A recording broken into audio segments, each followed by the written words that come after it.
Cianjur ke depan, sekarang kan udah mulai cari pasangan bupati tadi. Harapan dokter ke depan,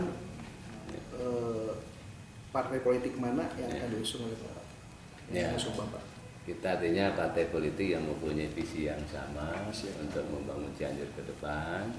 Kemudian kalau untuk calon wakil bupati, saya ingin ada istilahnya ada kriteria. Kita ada 4 kriteria ya. Satu, elektabilitas. Harus orang yang sudah dikenal di Cianjur. Jangan belum pernah ke Cianjur, tahu-tahu nyalonkan. Supaya apa? Supaya menambah elektabilitas saya. Yang kedua, kapabilitas, kemampuan kerjanya. Saya tidak mau wakil bupati tidak bisa kerja apa-apa. Kalau wakil bupati kemampuannya bagus, nanti bisa sama saya sinergis di dalam bekerja. Betul-betul bupati sama wakil itu dalam satu kota, betul-betul bekerja sama untuk memajukan Cianjur. Itu namanya kapabilitas. Ketiganya ada kerjasama yang baik, ya, dari keterbukaan, gitu ya. Yang keempatnya pasti dengan ada modal juga, jangan sampai jadi penumpang gelap, gitu kan ya. Nah, itu dari pasangannya nanti kita ingin sama-sama. Ya, kalau saya menginginkan ke depan ini apa? Yang kita benahi pemerintahannya dulu, ya. Karena apapun yang dilakukan pasti dari pemerintahan ya. Yang punya kewenangan pemerintah. Jadi saya ingin pemerintahan yang baik dan pemerintahan yang bersih. Yang baik artinya apa? Semua pejabat itu merupakan pejabat yang mampu ya dan profesional melaksanakan tugasnya. Jadi menurut agama kita kan ya, kalau pekerjaan itu harus diserahkan pada ahlinya. Sesuai dengan ahlinya. Nah, kalau tidak ada pada ahlinya, tunggulah kehancurannya, gitu kan ya. Gitu. Terus selama ini kan dok, partai pengusung biasanya kan suka tadi kan, ada biayaan loh kan. Oh ya. Pendapat dokter gimana? Nah, kalau saya inginnya bahwa perjuangan ini bersama-sama. Ya, saya butuh partai, partai butuh saya. Dan butuhnya tidak sesaat-saat. Kita sama-sama sekarang berjuang, dan nanti kalau saya memang Allah menghendaki saya jadi bupati, kita berjuang dengan partai juga. Artinya saya bertanggung jawab juga untuk bagaimana membesarkan partai tadi. Dan kedepannya saya inginkan orang-orang partai itu janganlah hidup dari partai, tapi hidupilah partai. Sehingga kita menginginkan kader-kader itu harus mempunyai lapangan pekerjaan juga, mau bekerja juga, gitu kan ya. Kita boleh pegang ideologi, kita berjuang untuk partai, tapi jangan lupa kehidupan di rumah periuk nasinya jangan tumpah, gitu ya. Jadi harus periuk nasinya tercukupi, ya dia kehidupannya bisa dari situ, ya syukur-syukur dia punya sisa uang untuk menghidupkan partainya. Nah, ini akan stabil kalau sudah begini, ya, karena apa? Indonesia ini sebagai negara demokrasi ditentukan oleh partai. Bupati, wali kota, gubernur, presiden, semuanya kan harus diusung dari partai. Jadi maju tidak hanya Indonesia, sebetulnya tergantung kader-kader di partai. Sehingga berharap kemampuan kader-kader partai itu harus betul-betul gitu kemampuannya. Gitu ya. Alhamdulillah ya dok ya. Selama ini calon-calon mungkin yang bagi saya dok. Yang paling populer Pak Dokter kan. Ya, dari sudut pandang yang satu. Ya itu, dari sudut pandang kan banyak gitu ya. Sudut pandang ada dua ya. Ya salah satunya gitu dok. Gitu, ya. Dokter dekat dengan para umaroh ya, dengan para ustadz. Iya. Alhamdulillah. Terus visi misi sekarang dok masih banyak kan ustadz-ustadz kecil, pesantren kecil yang masih perlu bantuan dari segi bukan gaji dok, banyak juga penghasilan. Bukan musola kecil yang mengajarkan mengajarkan ngaji anak-anak dok. Tiap satu bulannya banyak ustadz yang ngeluh membayar listrik dok. Oh gitu. Itu gimana dok? Itu banyak sekali yang ngeluh ke kita dok. Ya, kalau saya ini ada doa itu sapu jagat ya. Ada sapu jagat. Robbana atina fid dunya hasanah wa fil akhirati. Artinya kita berpikir keduniaan ya. Dunia kita berpikir, kita juga tidak boleh melupakan akhirat. Artinya saya juga ke depan itu beringinan bahwa pesantren-pesantren itu, satu dia memang sistem pendidikan pesantren sangat bagus ya. Itu kan sejak zaman Belanda ada. Dan sampai sekarang saya belum pernah ada namanya tawuran antar santri, gitu ya. Kemudian berantem antar santri, tidak ada. Artinya pendidikannya bagus ini pesantren ini. Kalau tapi harus kita tingkatkan sesuai dengan zamannya. Zaman sekarang itu setiap pendidikan harus ada yang namanya ijazah. Kalau santri kan tidak punya ijazah. Nah ini kita satu punya ijazah, maksudnya apa? Dia juga bisa meningkatkan tingkat pendidikan di Indonesia. Karena Indonesia diukur keberhasilan pendidikan dari yang mempunyai ijazah.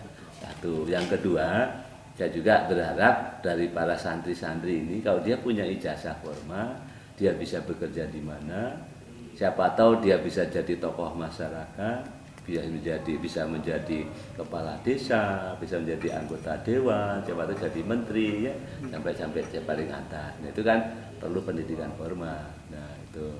Kemudian saya juga inginkan pesantren ini kita kembangkan selain pendidikan formal, ya kita inginkan apa? Dengan mempunyai keterampilan. Oh iya, berbasis keterampilan. Jadi lulus jadi kiai misalnya, tapi punya keterampilan apa? Melihara ikan, punya keterampilan memelihara hewan, berkebun, gitu ya. Jadi istilahnya jadi ustadz tidak tergantung amplop, gitu kan ya, karena dia punya penghasilan sendiri, pekerjaan pokok, gitu kan. Jadi insya Allah dokter jadi bupati siap mengalokasikan anggaran APBD untuk hal itu. Iya, kita ingin mengembangkan pesantren, tapi kita juga ingin kita dikreditasi. Artinya betul-betul pesantren yang nanti memenuhi kriteria, ya kita kembangkan. Kita kan sekarang saya lihat banyak pesantren itu orang asal mendirikan. Betul. Ada kemauan, gurunya tidak tahu kualifikasinya apa. Betul. Nah kita ingin mendorong berkualitas ya, gurunya ada kualifikasi juga, ada tempatnya, gitu ya. Kita kasih fasilitas sehingga supaya kualitas santri itu bisa bagus ke depannya. Itu terus ya. agak sedikit melenceng dok. Nah, insya Allah dokter jadi, saya doakan. Dari ujung utara Cianjur sampai ujung selatan itu hampir jalan rusak dok. Nah, gimana nih dok? Ini salah satu misi saya. Iya. Misi pertama pasti pemerintahan diperbaiki dengan pemerintahan yang baik dan bersih. Kedua, melihat keinginan masyarakat saat ini, apa sih yang paling diinginkan? Infrastruktur. Nah, itu saya keliling kemana-mana pasti itu infrastruktur, karena semua merasakan infrastruktur. Infrastruktur itu bisa jalan, bisa jembatan, bisa irigasi. Mereka sangat-sangat butuh saat ini. Itu untuk jangka pendek tadi. Ya kita jangka panjang memang harus kesehatan, pendidikan itu harus terus. Ini karena memerlukan jangka yang panjang. Ya. Kemudian juga untuk lapangan pekerjaan. Nah, saya ingin ada agroindustri. Jadi industri di bidang pertanian. Saya yakin kalau industri bidang pertanian nanti dia akan menyerap kerja orang pedesaan, para petani itu bisa kita arahkan. Nah ini nanti akan menyerap pengangguran yang di daerah-daerah di pelosok-pelosok. Kalau sekarang kita mengembangkan industri yang sekarang, memang ini positifnya menciptakan berapa puluh ribu lapangan pekerjaan. Hanya yang kerja sini kan nggak tertutup kan. Dia akan membuka lamaran, orang se-Indonesia boleh melamar ke situ kan. Oh betul. Iya, takutnya apa? Ternyata kualifikasi untuk di situ orang Cianjur tidak memenuhi syarat, yang memenuhi syarat malah orang luar. Kebanyakan gitu. Kebanyakan begitu. Betul. Ini pun sudah terbukti kan ya, di namanya Kabupaten Kerawang. Terus sudah banyak industri kan Kabupaten Kerawang. Betul. Tapi ternyata dari BPS angka kemiskinan tidak beranjak. Warga sebenarnya tetap kemiskinan masih besar. Nah, kita ingin ke depan bagaimana alam kita yang indah ini menghasilkan sehingga kita tidak merusak alam. Ya, gitu. Terus, gini dok, kita dengan Pak Edi ada unek-unek dok. 3 bulan yang lalu Pak Edi alhamdulillah bawa program yang bagus dok, yaitu bantuan evakuasi bencana, yang namanya bantuan untuk sekolah itu shelter. Alhamdulillah grup kita, tim kita Cianjur satu-satunya Jawa Barat Cianjur yang mendapatkan dana shelter yang dibawa oleh Pak Edi, dan kita dapat bantuan 1,4 dok. Kemarin MOU di Jogja Bintek dok. Ya. Nah, ini kita yang bawa dok. Ya. Nah, kita sesalkan dok. Saya harap kalau dok insya Allah jadi bupati, saya berharap kepala dinas diinstruksikan untuk menyambut bola dok ke pusat dok. Betul. Kita kemarin malu dok. Waktu workshop itu kepala dinas pendidikan tidak hadir. Ya. Waktu Bintek dari 10 yang mendapatkan shelter seluruh Indonesia cuman Kadis Cianjur yang tidak hadir dok. Kita paksa hadir dok itu dok. Hari Senin kita ke Dirjen Pendidikan Cipete Fatmawati, cuman nyungkun dok. Yang hadir itu adalah Kasih, Pak Hendar, Kabid, Sekdis dengan Kadis. Yang saya pertanyakan dok, kenapa kepala dinas sekarang itu tidak bisa menyambut ataupun menghargai jasa-jasa yang kita bawa, jadi shelter dok? Betul, itu kan ujung-ujungnya dari apa? Kemampuan. Kalau seorang kepala dinas profesional, dia betul paham, tahu apa yang menjadi tugas pokok dia sampai ke akar rumput di bawah, dia pasti akan bikin program yang bagus, program yang mengena pada masyarakat. Sudah begitu dia bikin program, nah ini kan harus dijual. Kalau kita hanya menganggarkan APBD Cianjur tidak akan bisa maju. Cianjur. Makanya kita dia kemampuannya bagus, bikin analisanya yang bagus, kita jual ke provinsi, kita jual ke APBN, meyakinkan mereka.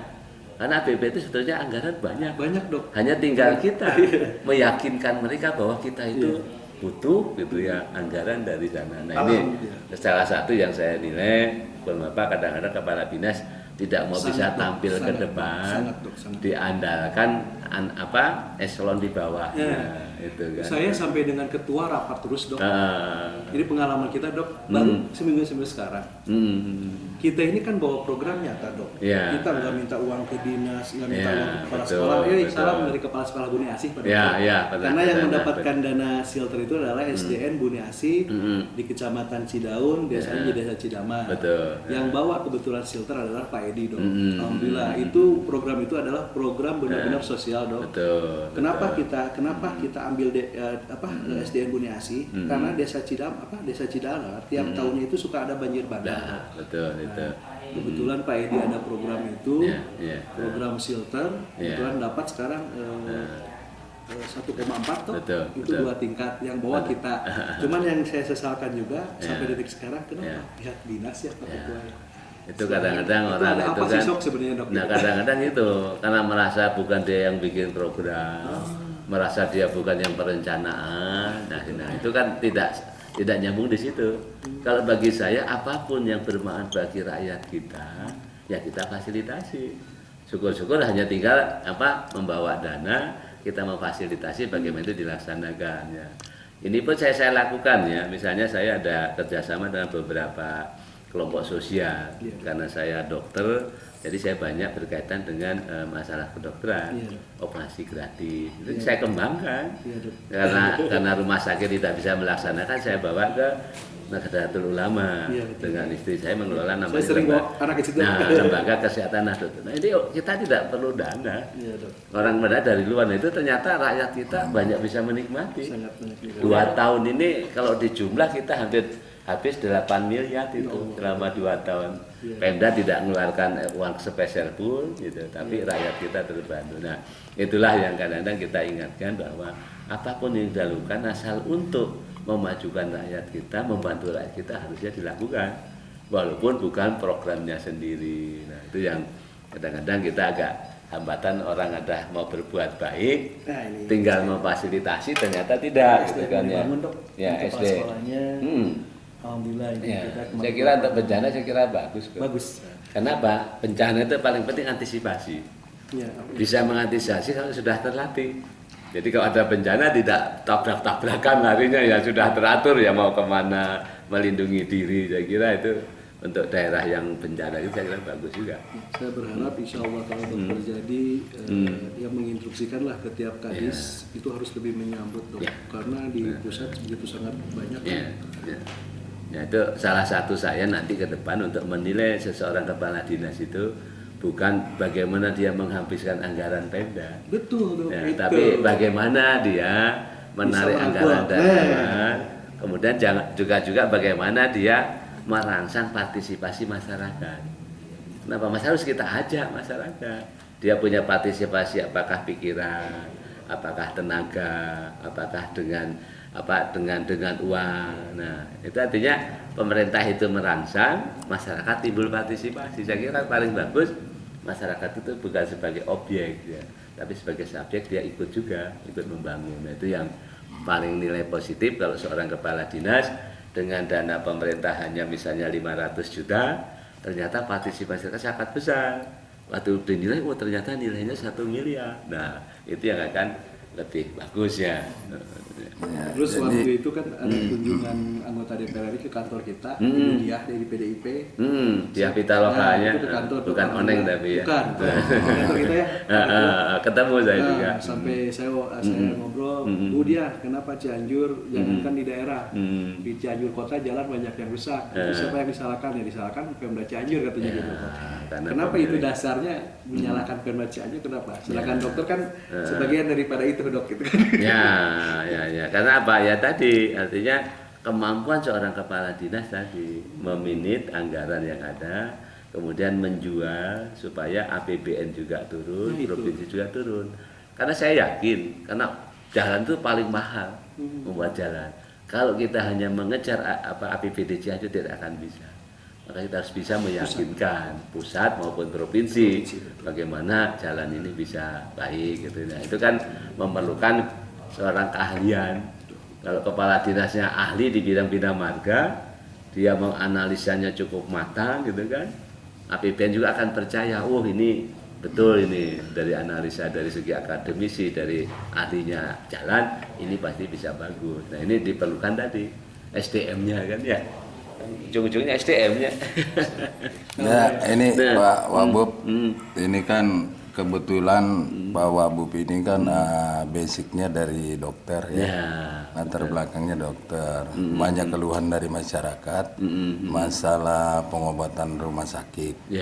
Nah, di rumah sakit ini kan banyak juga masyarakat yang mengeluhkan kalau mereka berobat itu biaya mahal, kemudian itu kalau berobat selalu harus uang muka dulu kan, tanpa uang muka mereka tidak melayani. Jadi kalau insya Allah mungkin kalau Pak Wabub terpilih menjadi bupati nanti, mungkin bagaimana pembenahannya itu Pak Wabub? Kalau kita bicara masalah kesehatan, sebetulnya yang paling penting bukan mengobati, yang paling penting bukan harus mendirikan rumah sakit semewah apapun, tidak. Tapi yang kita sebut apa, promotif, preventif. Yang harusnya itu yang paling ujung tombaknya adalah pencegahan penyakit. Ini tugas siapa? Tugas dinas kesehatan dengan puskesmas-puskesmasnya. Nah, ini harus didorong. Jangan sampai puskesmas itu dikejar distribusi setoran-setoran, jangan. Tapi bagaimana dia mendidik masyarakatnya, maka masyarakat juga bisa berperilaku hidup bersih dan sehat. Nah, awal dari sana. Ya, kalau dengan itu artinya ya untuk mengurangi penyakit-penyakit. Nah, nanti baru penyakit-penyakit tertentu yang memang penyakitnya yang parah itu baru dibawa ke rumah sakit. Nah, pengalaman di rumah sakit memang biaya rumah sakit itu sangat mahal.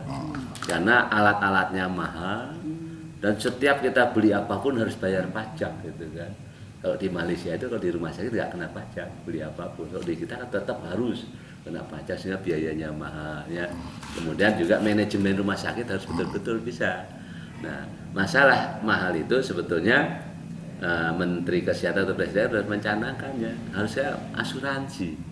Memang paling enak itu model asuransi. Asuransi apa?